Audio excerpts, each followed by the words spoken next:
Hello and welcome to online study best plus. मैं हूं अमित शुक्ला।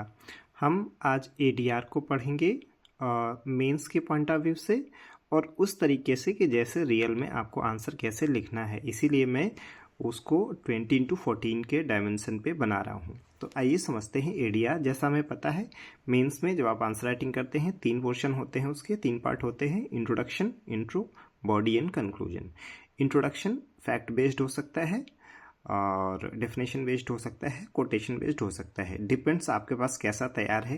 मैं तो कहूँगा तीनों तरह के का तैयार होना चाहिए, इंट्रो और कंक्लूजन, ताकि आप किसी भी क्वेश्चन को आप टैकल कर सके।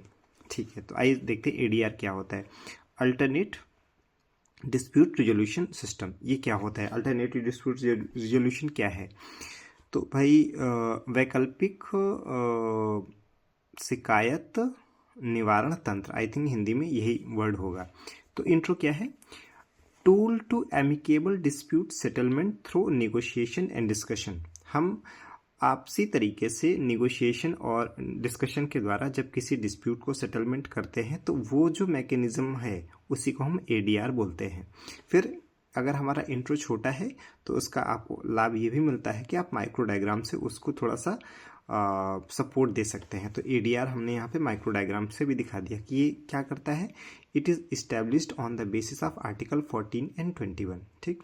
Second, way to exercise free legal aid under article 39A। हमको पता है कि हमारे संविधान के अनुच्छेद 39A में निःशुल्क विधिक सहायता है। तो निःशुल्क विधिक सहायता जो है उसको मतलब प्रैक्टिकल सेंस में यूज करने के लिए एडीआर है। तीसरा, ये क्या करता है? Accessible and affordable justice. चूँकि ये आप जहाँ पे रह रहे हैं उसके नियर बाई इसका समाधान हो जाता है, तो एक्सेसिबल हुआ। चूँकि इसमें पैसे नहीं खर्च होते हैं इसलिए ये क्या हो गया? अफोर्डेबल हो गया। तो जस्टिस कैसा होना चाहिए? एक्सेसिबल होना चाहिए एंड अफोर्डेबल होना चाहिए।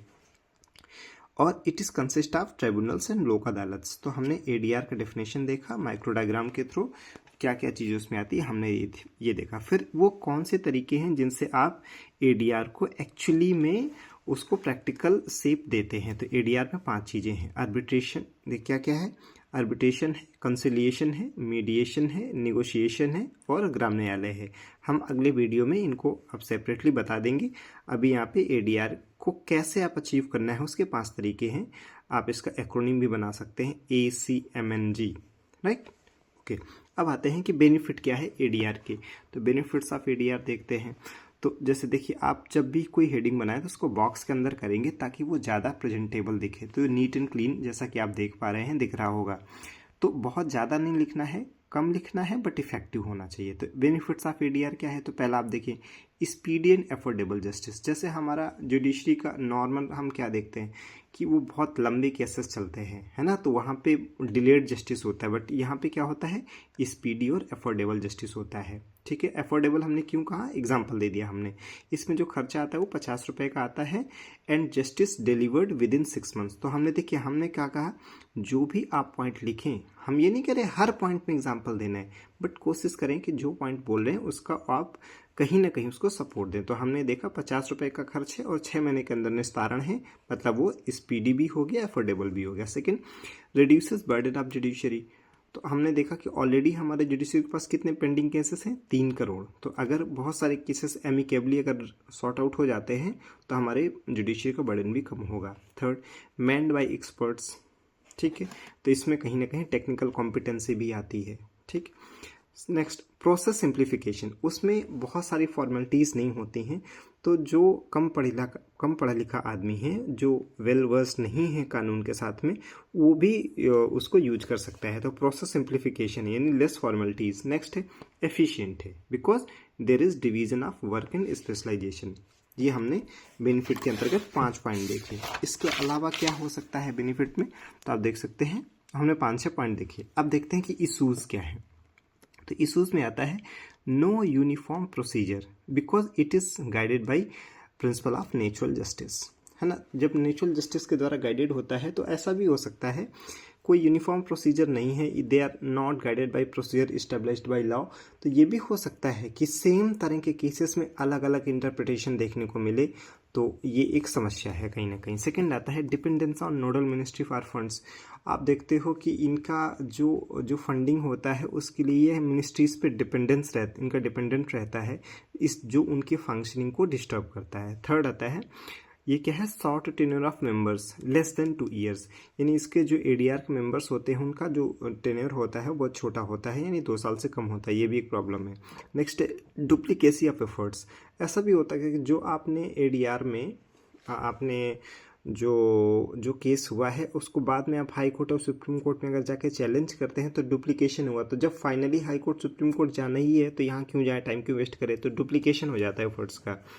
Not guided by procedure established by law, ठीक है, ये हमने इसका इश्यूज देख लिया। फिर वे फॉरवर्ड क्या हो सकता है, तो देखिए हमने क्या कहा था, वे फॉरवर्ड क्या होता है, आप हमेशा ध्यान रखें, way forward is equal to issues minus steps taken. बहुत सिंपल है, अगर किसी टॉपिक में वे फॉरवर्ड आपको नहीं याद आ रहा है तो कैसे लिखना है, इशूज में से कौन से इशूज को स्टेप्स टेकन के माध्यम से अभी टैकल नहीं किया गया है, वो वे फॉरवर्ड है। तो हमने क्या देखा, एसओपी मस्ट बी फिक्स्ड, कि ये किस तरीके से काम करना है, उनका एक स्टैंडर्ड ऑपरेटिंग प्रोसीजर होना चाहिए। Second, multi disciplinary approach for the members, यानी जो मेंबर होने चाहिए उसमें कुछ जुडिशरी के होने चाहिए, कुछ अपने पर्टिकुलर एक्सपर्ट होना चाहिए फील्ड के, और कुछ होने चाहिए member from the civil society, है ना। तो मल्टी डिसिप्लिनरी अप्रोच होना चाहिए।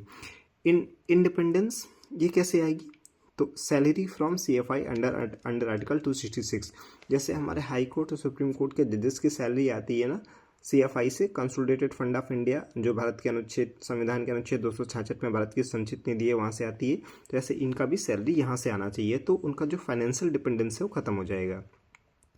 Should be setup in areas where judiciary has less expertise, ऐसे एरियाज में जरूर एडीआर इस्टेब्लिश होने चाहिए जहाँ पे जुडिशरी का एक्सपर्टीज कम है, जैसे कि आईपीआर हो गया, इंटेलेक्चुअल प्रॉपर्टी राइट हो गया, कॉर्पोरेट फाइनेंस हो गया, एटसेट्रा, है ना, ठीक है।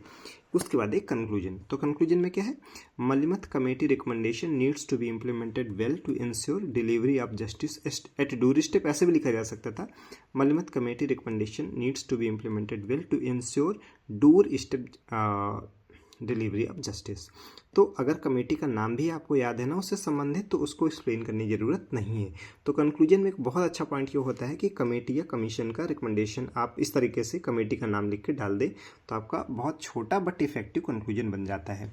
आई होप आपको एडीआर से संबंधित टॉपिक, पर्टिकुलर एडीआर, अलग अलग अभी हम नहीं देखे हैं, अगर कोई क्वेश्चन आता है तो आप उसको टैकल करने में एबल होंगे।